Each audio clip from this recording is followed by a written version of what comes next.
It's essential. It is essential to embrace the isolation season. The isolation season was what really showed me who I was to the core and what I truly wanted outside of what everyone else on the outside was saying, right? Like outside of, the external noise and influences from the outside world.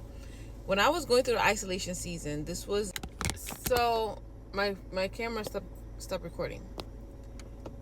So I was reminded very recently about why it is essential to embrace the isolation phase. The isolation phase showed me what my baseline was, showed me who I was to the core, showed me what my desires were versus the desires of society, right? It showed me exactly who I was. It allowed me the opportunity to hear from God and clearly hear from Him. Okay, I focused on God, like reading the Bible every single day, which I still do, prayed heavily, worship, and these were things that I did during my isolation season because I embraced it. I actively put myself in that, well, not actively, I didn't willingly put myself in the isolation phase. I just had no desire that I was doing the things that I was doing. I had no desire for those things anymore. So I ended up, being isolated. But I was reminded of why the isolation phase was so necessary.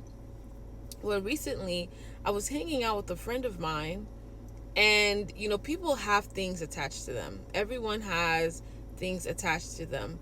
And I was hanging out with this person, and for whatever reason, I recognized that my mind was foggy. Like I couldn't really, like, usually my mind is very clear, and I typically can hear my voice. I can hear the voice of God. But this time it wasn't like I couldn't hear God's voice, but it was just so foggy. Like it was like a huge cloud in my mind. And so I recognized it, but I didn't really, do much about it. I just thought maybe I just needed to go home and just kind of rest a little bit. So I get home and I go to sleep that night. When I woke up, I had a dream. And the dream that I had was not godly, and it was something associated with what this person typically experiences. And it's what helped me realize that you need to pray. Every time you are around people before you get home, pray. So you do not bring on those spirits that are attached to that person. You do not take it home with you.